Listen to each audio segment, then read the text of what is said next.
Au nom du Père et du Fils et du Saint-Esprit, le Seigneur soit avec vous.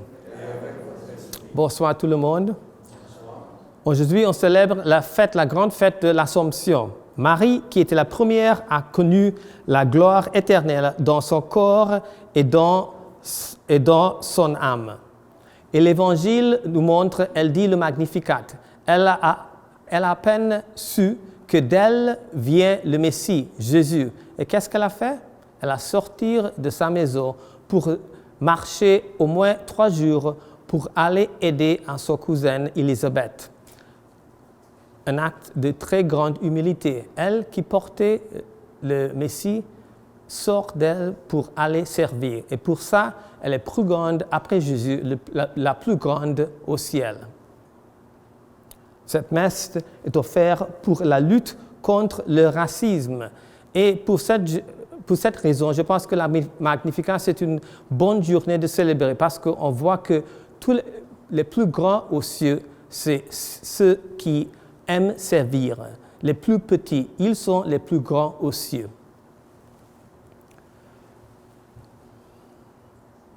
Préparons-nous à la célébration de l'Eucharistie en reconnaissant que nous sommes pécheurs. Seigneur Jésus, envoyé par le Père pour guérir et sauver les hommes, prends pitié de nous. Ô Christ, venu dans le monde, appeler tous les pécheurs, prends pitié de nous. Seigneur, élevé dans la gloire du Père, où tu intercèdes pour nous, prends pitié de nous. Que Dieu Tout-Puissant nous fasse miséricorde, qu'il nous pardonne nos péchés et nous conduise à la vie éternelle. Amen.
Prions ensemble.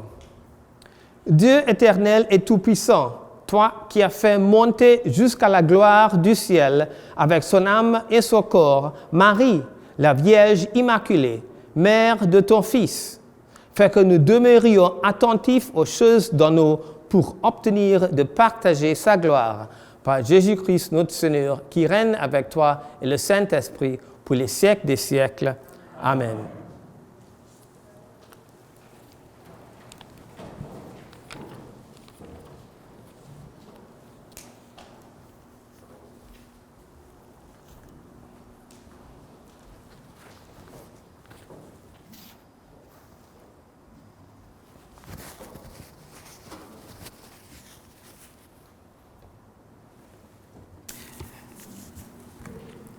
Lecture de l'Apocalypse de Saint Jean.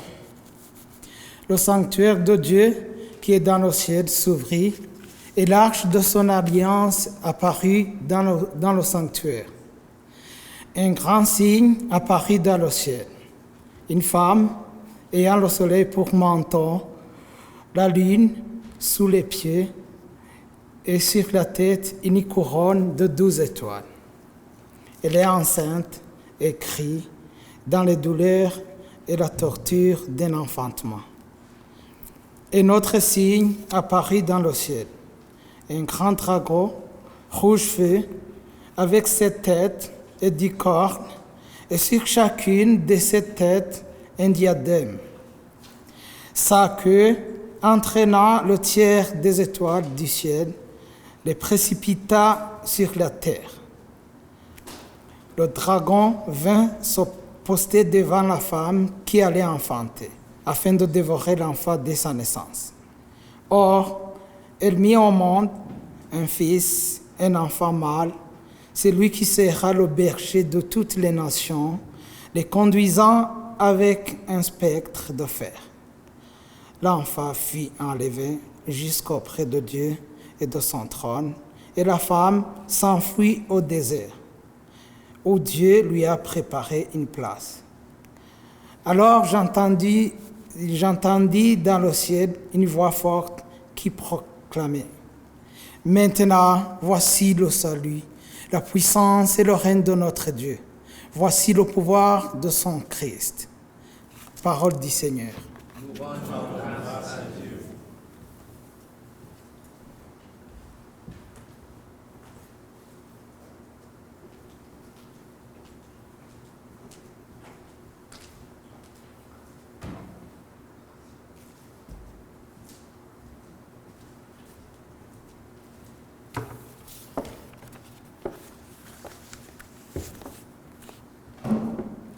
Le psaume.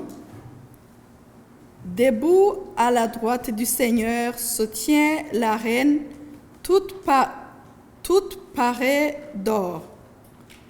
Debout à la droite du Seigneur se tient la reine toute parée d'or. Écoute ma fille, regarde et tends l'oreille. Oublie ton peuple et ta maison de ton père. Le roi sera réduit par ta beauté. Debout à la droite du Seigneur se tient la reine toute parée d'or. Il est ton Seigneur. Prosterne-toi devant lui. Alors, les plus riches du peuple, chargés de plaisant, quêteront ton sourire. Debout à la droite du Seigneur se tient la reine toute parée d'or. Fille de roi, elle est là, dans sa gloire, vêtue d'étoffe d'or. On la conduit, toute parée, vers le roi. Debout à la droite du Seigneur se tient la reine toute parée d'or. Des jeunes filles, ses compagnes, lui font cortège. On les conduit parmi les champs de fête. Elles entrent au palais du roi. Debout à la droite du Seigneur se tient la reine toute parée d'or.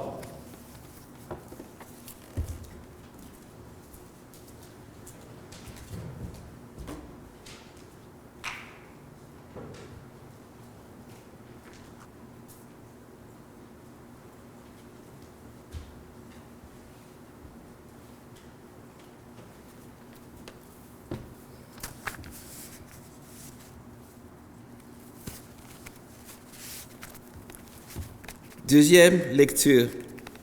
Lecture de la première lettre de Saint Paul apôtre aux Corinthiens.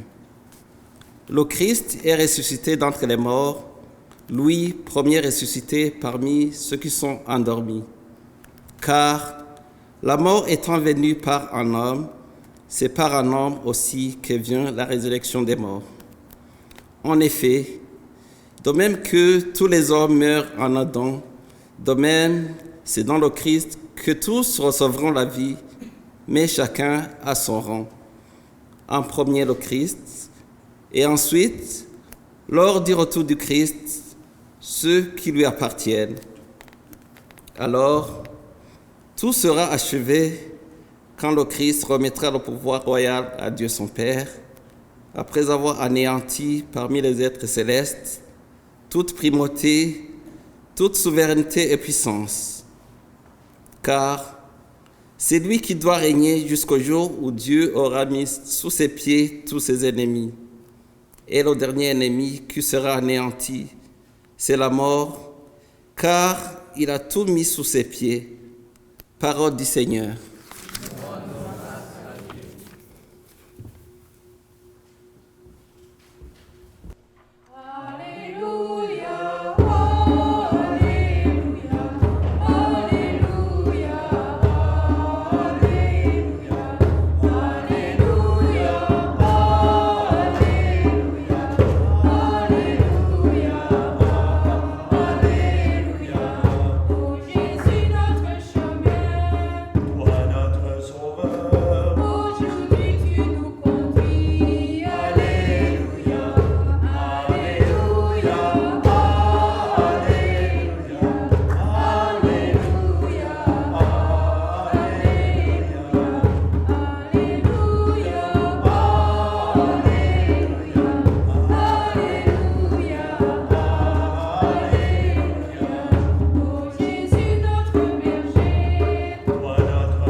Le Seigneur soit avec vous.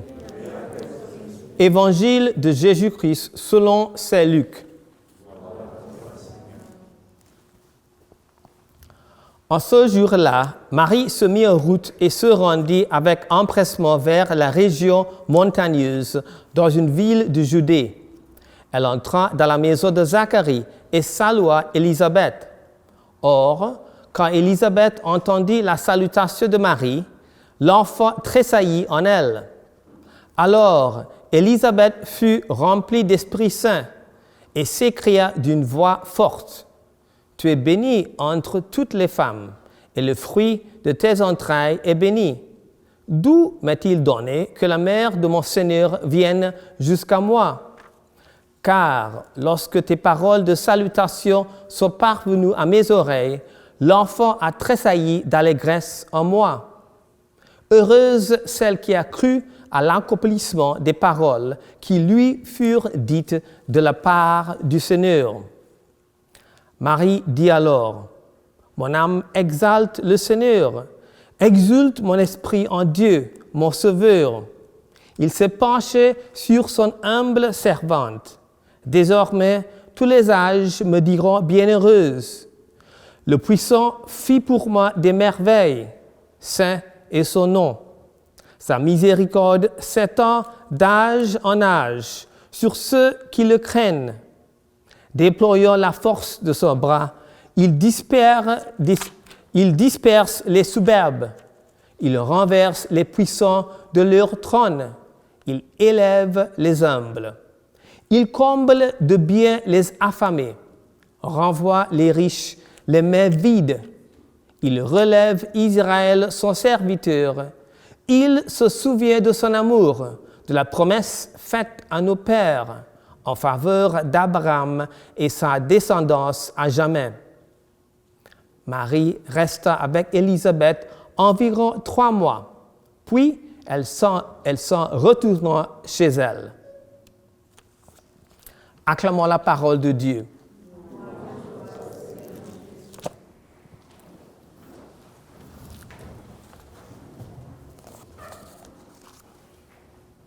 Aujourd'hui, c'est la fête de l'Assomption de la Vierge Marie au ciel. Cela signifie que Marie a été glorifiée corps et âme au ciel, anticipant ce qui arrivera à la fin des temps avec la résurrection des morts. Nous savons que Marie, en tant que mère de Dieu, a été, après son Fils, la plus grande personne à vivre sur terre. Nous savons aussi que sa caractéristique la plus marquante, c'est son humilité. Rappelez-vous, son propre fils ne fait pas d'elle un prêtre. Elle ne fait aucun miracle dans les évangiles. Les miracles sont laissés aux apôtres, ceux-là même qu'elle a dû entendre discuter de ce qui est le plus grand dans le royaume des cieux. Et pourtant, c'est elle qui est considérée comme la plus grande après son fils. Et que fait-elle? Elle consent simplement au Saint-Esprit, c'est-à-dire qu'elle accepte la volonté de Dieu pour elle, qu'elle soit la mère du Christ. C'est pourquoi aujourd'hui est approprié pour offrir une messe symbole de lutte contre le racisme.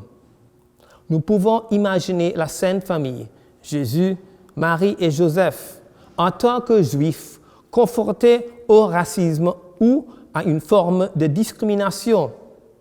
Nous savons que lorsque Philippe a informé le disciple Nathanaël qu'il avait trouvé le Messie, Jésus, la remarque méprisante du disciple Nathanaël est « De Nazareth peut-il sortir quelque chose de bon ?» Il pourrait donc être utile de commencer par se demander quelles sont les racines historiques du racisme. Nous savons qu'il a été souvent lié à l'esclavage et nous savons que l'esclavage a des racines historiques profondes. En effet, l'Église est née dans un monde où l'esclavage était un pilier de la société. La Rome impériale a été construite et maintenue sur le dos des esclaves. L'abolition complète de l'esclavage à Rome était impensable et peu pratique. Cependant, malgré l'acceptation de l'esclavage par la société, l'Église ne faisait aucune distinction entre les esclaves et les hommes libres. Enfin, l'égalité des croyants dans une société fortement stratifiée en classes était l'un des attraits que l'Église exerçait sur le peuple romain. Une fois que l'empereur Constantin a légalisé l'Église en 313, ses enseignements ont influencé les lois et les politiques romaines. Les fonds de l'Église étaient utilisés par les chrétiens pour racheter ou libérer des esclaves, en particulier des prisonniers de guerre. Un ancien esclave est même devenu pape, Callistus Ier, au début du IIIe siècle.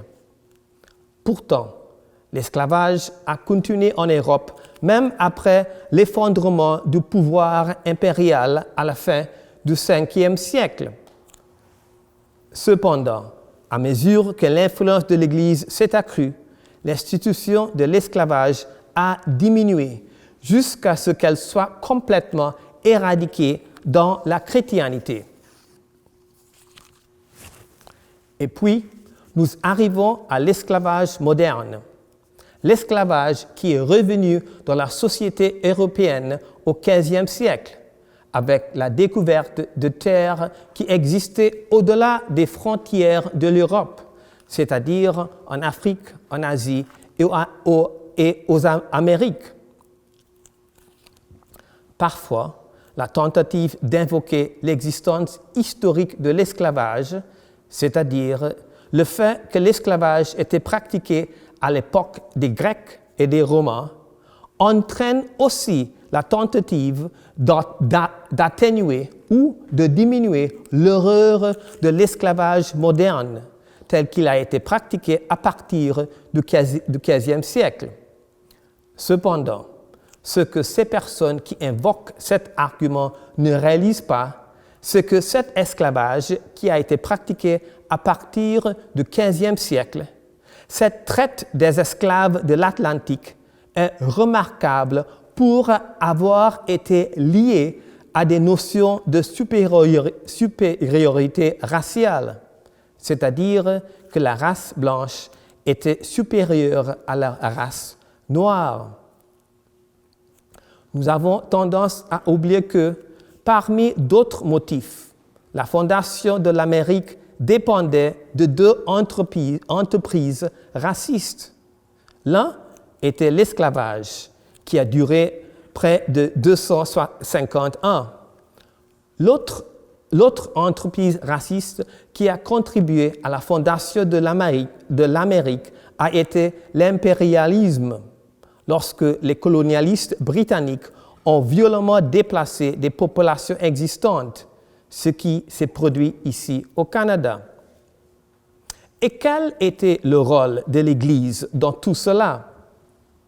De 1435 à 1890, au moins 8 documents de l'Église officiels condamnaient l'esclavage. Oui, 8. Ainsi, 57 ans avant le premier voyage de Christophe Colomb aux Amériques, l'Église a interdit sans équivoque l'esclavage des peuples autochtones. Pourtant, malgré les nombreuses condamnations de l'Église de l'esclavage, les colons européens ont continué à réduire en esclavage les Africains et les indigènes du Nouveau Monde jusqu'au XIXe siècle. Les dénonciations papales de l'esclavage étaient si sévères et si fréquentes que l'Espagne coloniale a institué une loi interdisant la publication de documents papaux dans les colonies sans l'approbation royale préalable. Le fait que certains catholiques possédaient des esclaves ou participaient à la traite des esclaves n'est pas une mise en accusation de l'Église, mais plutôt une illustration que les catholiques ignorent parfois les enseignements clairs de l'Église, comme cela se produit encore aujourd'hui. Et l'Église a continué à parler de l'implication des chrétiens dans la traite des esclaves. Lors d'une visite au Cameroun en 1985, le pape Jean-Paul II a demandé, et je cite, il a demandé pardon à nos frères africains qui ont tant souffert, par exemple, de la traite des Noirs par des gens appartenant à des nations chrétiennes. Le pape présente des excuses à nouveau en 1992, alors qu'il se trouvait au Sénégal, d'où plus de 60 000 Africains réduits en esclavage avaient été transportés par mer de l'Afrique vers les Amériques pendant la période de l'esclavage. Là, le pape n'a pas seulement demandé pardon aux Africains pour les crimes commis contre leurs filles et leurs fils par les chrétiens et leurs nations, il a également souligné que le monde ne devrait jamais oublier les énormes souffrances, les violations des droits de l'homme et la douleur noire de ce qu'il appelle les horreurs et le drame de l'esclavage par une civilisation qui se dit chrétienne. Plus récemment, à la mort de George Floyd, le pape François a déclaré « Nous ne pouvons pas tolérer ou fermer les yeux sur le racisme et l'exclusion sous quelque forme que soit, et pourtant prétendre défendre le caractère sacré de toute vie humaine. » Ici, au Canada, la Commission de vérité et réconciliation a constitué une étape importante dans la lutte contre les injustices du passé et dans la guérison des blessures profondes qu'elles ont causées. Comme l'a souligné la Commission de vérité et réconciliation, une grande partie de l'expansion européenne au XIXe siècle a été caractérisée par un racisme qui a choisi de se dissimuler dans le langage de la science et qui a soutenu que les peuples du monde avaient des capacités différentes. Certains ont fait valoir que, pour des raisons génétiques il y avait des limites à la capacité des peuples moins développés à s'améliorer. Dans certains cas, pense-t-on, le contact avec des races supérieures ne pouvait conduire qu'un seul résultat, l'extinction des peuples inférieurs. L'héritage se reflète également dans le racisme intense et la discrimination systématique que les autochtones subissent régulièrement dans ce pays. Plus d'un siècle de génocide culturel a laissé la plupart des langages autochtones au bord de l'extinction. L'appréhension disproportionnée des enfants autochtones par les organismes de protection de l'enfance et l'emprisonnement et la victimisation disproportionnée des autochtones font tout partie de l'héritage de la façon dont les enfants autochtones étaient traités dans les écoles résidentielles. De nombreux élèves ont subi des dommages permanents dans ces écoles résidentielles. Séparés de leurs parents, ils ont grandi sans respect ni affection. Un système scolaire qui se moquait et supprimait les cultures et les traditions de leur famille a détruit leur estime de soi et leur attachement à leur propre famille. Après la mort tragique de George Floyd, les évêques catholiques de la Saskatchewan ont publié une déclaration commune condamnant le racisme et le scandale de la façon dont les gens se traitent les uns les autres.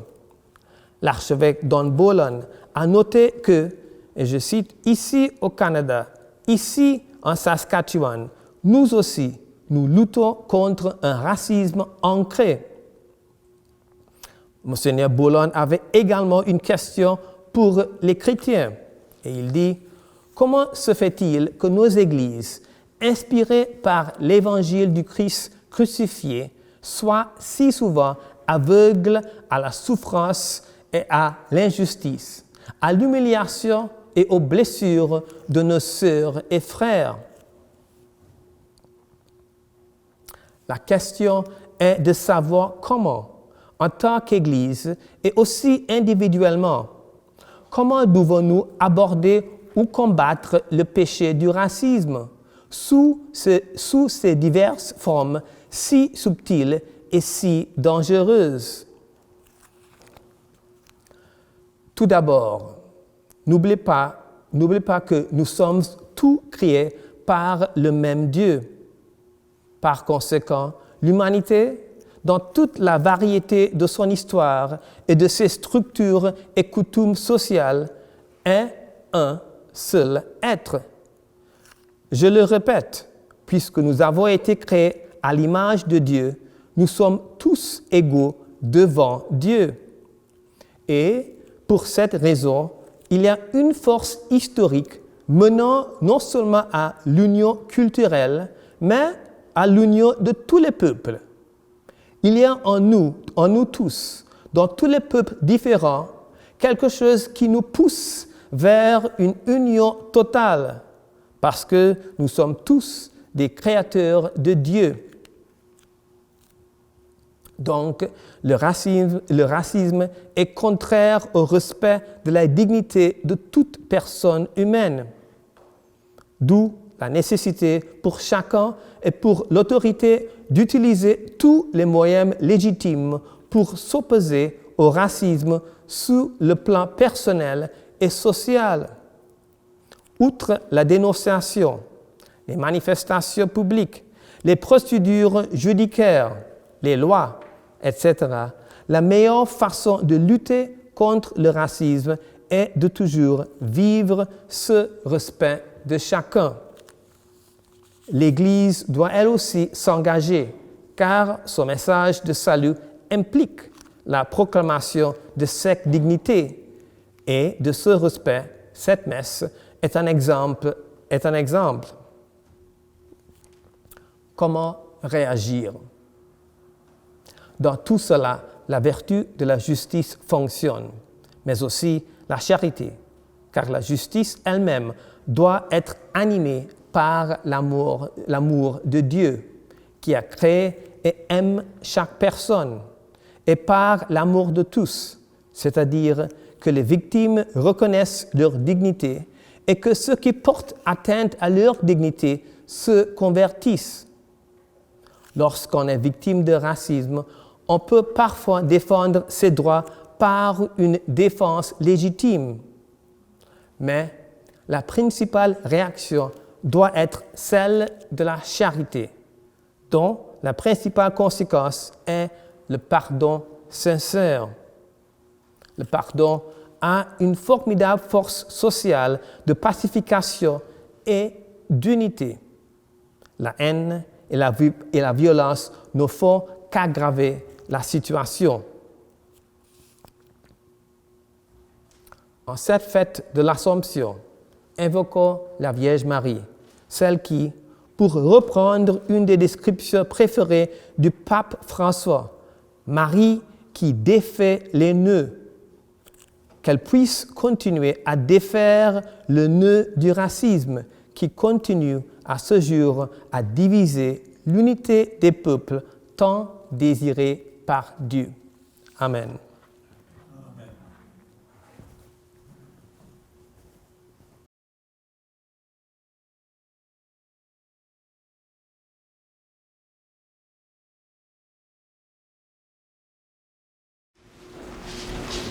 Je crois en Dieu, le Père Tout-Puissant, Créateur du ciel et de la terre, et en Jésus-Christ, son Fils unique, notre Seigneur, qui a été conçu du Saint-Esprit, est né de la Vierge Marie, a souffert sous Ponce Pilate, a été crucifié, mort et est ressuscité, et descendu aux enfers, le troisième jour ressuscité des morts, et monté aux cieux, est assis à la droite de Dieu, le Père Tout-Puissant, de lui qui doit juger les vivants et les morts. Je crois en l'Esprit Saint, à la Sainte Église catholique, à la communion des saints, à la rémission des péchés, à la rémission de la chair, à la vie éternelle. Amen. Le salut de Dieu est offert à toute personne, sans restriction. Unissons-nous à son projet de bonheur et d'égalité en lui demandant de faire advenir son règne pour tous nos frères et sœurs. Et la réponse est que la paix du Seigneur soit entre nous. Que la paix du Seigneur soit entre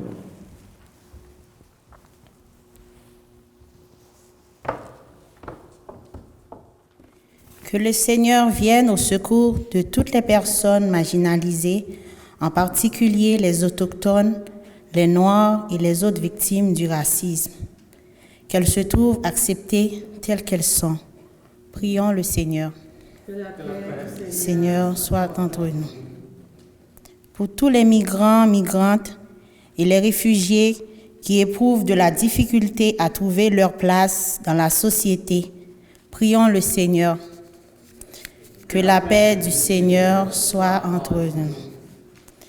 Que les différences raciales, ethniques ou nationales ne soient pas un motif de discrimination. Prions le Seigneur. Que la paix du Seigneur soit entre nous.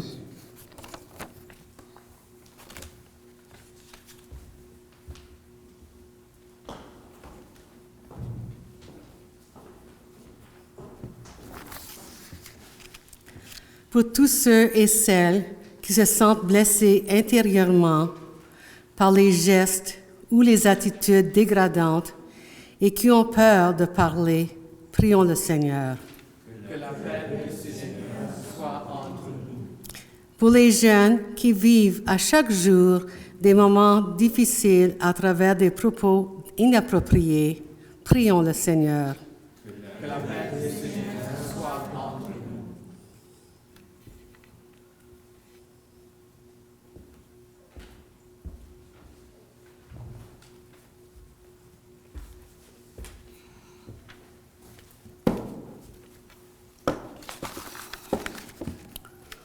Pour toutes les autorités, qu'elles prennent conscience de leurs responsabilités et qu'elles agissent avec compassion et justice, prions le Seigneur. Que la paix du Seigneur soit entre nous. pour toutes ces personnes qui travaillent avec accueil, à nos frères et sœurs qui viennent de partout dans le monde, que notre communauté chrétienne soit un refuge d'acceptation et d'amour. Prions le Seigneur.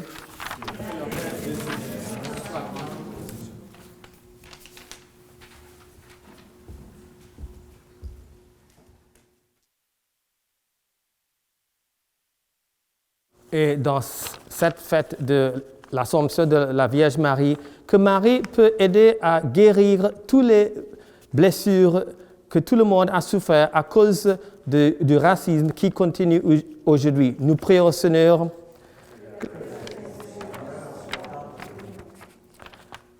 Et pour le pape François et notre archevêque Donald, que Dieu continue à les donner la force et la sagesse de guider son Église. Nous prions.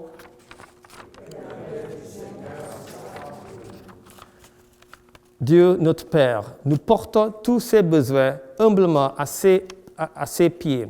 On le dit humblement dans le nom de Christ notre Sauveur. Amen.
Tu es béni, Dieu de l'univers, toi qui nous donnes ce pain, fruit de la terre et du travail des hommes. Nous te le présentons, il deviendra le pain de la vie.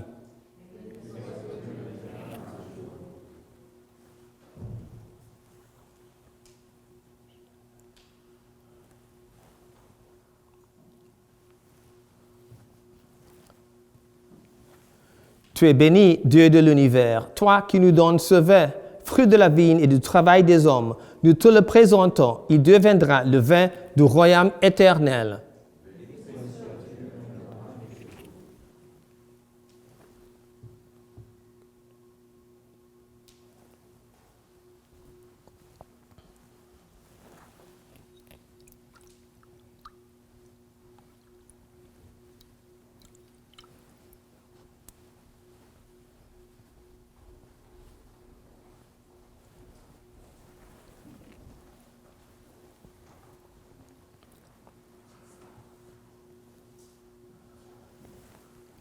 Prions ensemble au moment d'offrir le sacrifice de toute l'Église.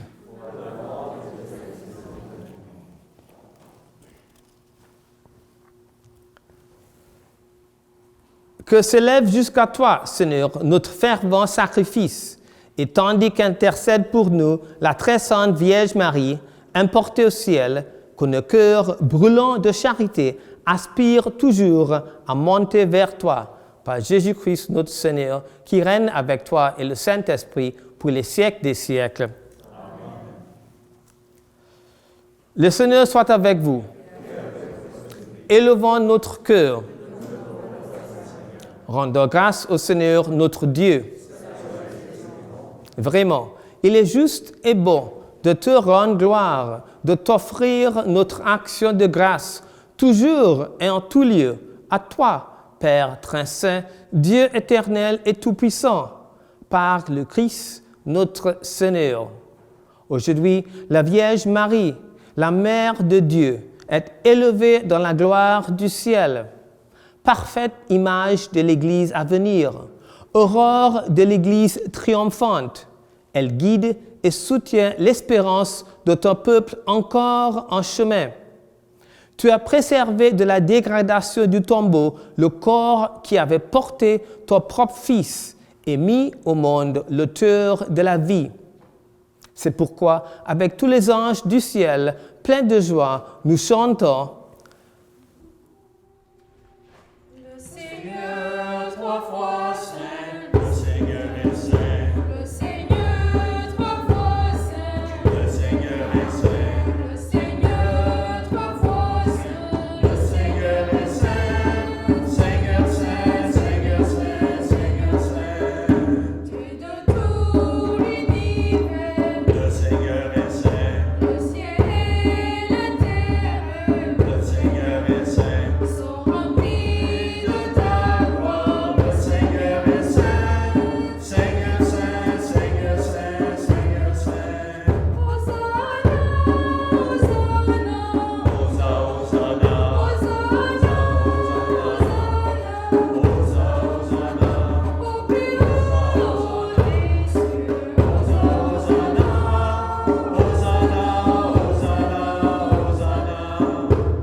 « Toi qui es vraiment saint, toi qui es la source de toute sainteté, Seigneur, nous te prions.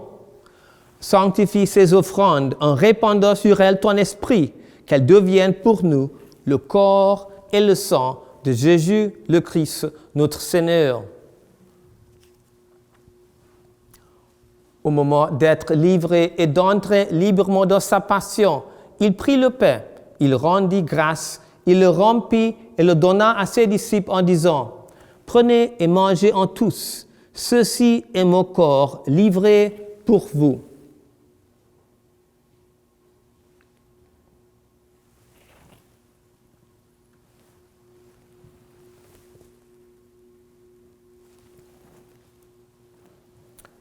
De même, à la fin du repas, il prit la coupe. De nouveau, il rendit grâce et la donna à ses disciples en disant « Prenez et buvez-en tous, car ceci est la coupe de mon sang, le sang de l'alliance nouvelle et éternelle qui sera versé pour vous et pour la multitude en rémission des péchés. Vous ferez cela en mémoire de moi. »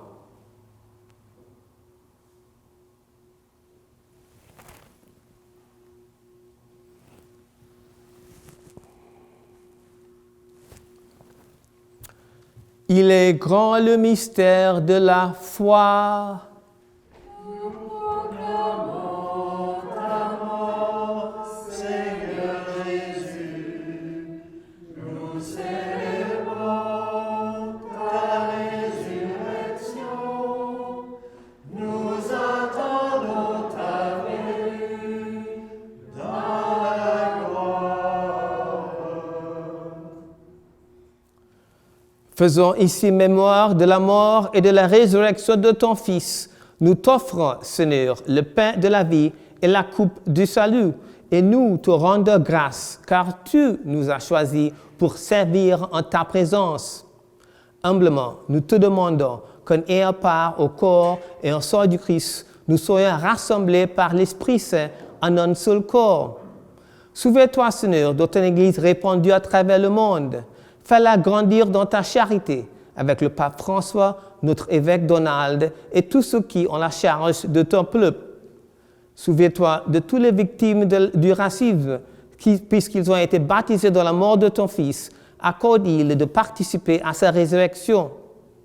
Souviens-toi aussi de nos frères et sœurs qui se sont endormis dans l'espérance de la résurrection, et de tous les hommes et femmes qui ont quitté cette vie. Reçois-les dans ta lumière auprès de toi. Sur nous tous en fait, nous implorons ta bonté. Permets qu'avec la Vierge Marie, la bienheureuse Mère de Dieu, Saint Joseph, son époux, avec les apôtres et les saints de tous les temps qui ont vécu dans ton amitié, nous ayons part à la vie éternelle et que nous chantions ta louange par Jésus-Christ, ton Fils bien-aimé.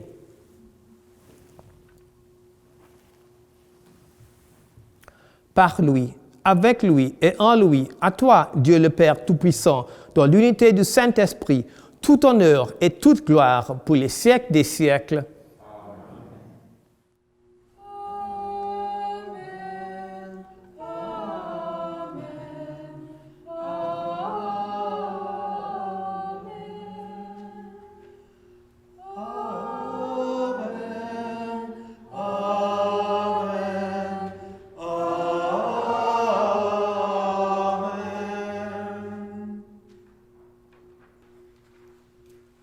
Comme nous l'avons appris du Sauveur, et selon ce commandement, nous osons dire: Notre Père, qui es aux cieux, que ton nom soit sanctifié, que ton règne vienne, que ta volonté soit faite sur la terre comme au ciel. Donne-nous aujourd'hui notre pain de ce jour. Pardonne-nous nos offenses, comme nous pardonnons aussi à ceux qui nous ont offensés. Et ne nous laisse pas entrer en tentation, mais délivre-nous du mal. Délivre-nous de tout mal, Seigneur, et donne la paix à notre temps. Par ta miséricorde, libère-nous des péchés. Rassure-nous devant les épreuves en cette vie où nous espérons le bonheur que tu promets et l'avènement de Jésus-Christ, notre Sauveur.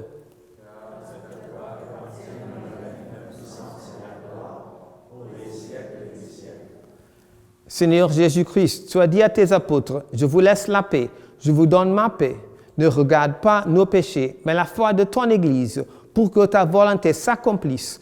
Donne-lui toujours cette paix et conduis-la vers l'unité parfaite, toi qui règnes pour les siècles des siècles. Amen. Que la paix du Seigneur soit toujours avec vous. Frères et sœurs, dans la charité du Christ, donnez-vous la paix.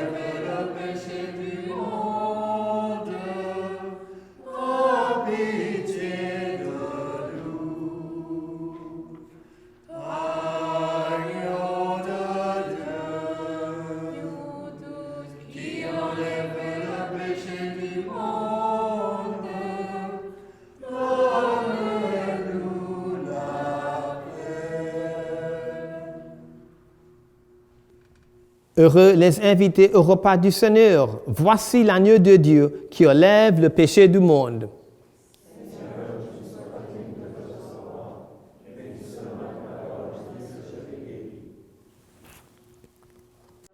La table vous est servie, recevez le pain de vie. Le Seigneur est tendresse et pardon, que vos cœurs et vos chants le célèbrent. Bénissez le Seigneur.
Prions ensemble. Après nous avoir donné, Seigneur, le sacrement qui nous sauve, accorde-nous, par l'intercession de Marie, la Vierge bienheureuse élevée au ciel, de parvenir à la gloire de la résurrection, par Jésus-Christ notre Seigneur, qui règne avec toi et le Saint-Esprit pour les siècles des siècles. Amen. Mon nom est Nancy Auguste, vice-présidente de la paroisse. Je voudrais remercier à tous ceux et celles qui ont pu organiser cette belle messe aujourd'hui. Et un gros merci à la chorale. Et aussi, merci à l'abbé pour l'homélie d'avoir bien pris le soin de préparer.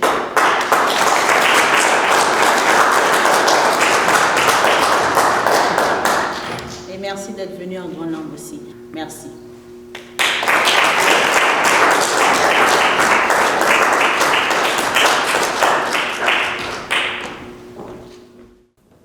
Merci Nancy, merci à la chorale. Je pense que c'était important d'avoir cette messe. Et je devrais confesser que j'ai appris beaucoup en faisant la recherche pour cette messe. C'était vraiment fascinant, le lien entre le racisme et l'esclavage. Donc, j'ai un homélie pour toutes les années jusqu'à la mort. J'espère que ce n'était pas trop académique. Le Seigneur soit avec vous. Que Dieu Tout-Puissant vous bénisse, le Père, le Fils et le Saint-Esprit. Allez dans la paix du Christ.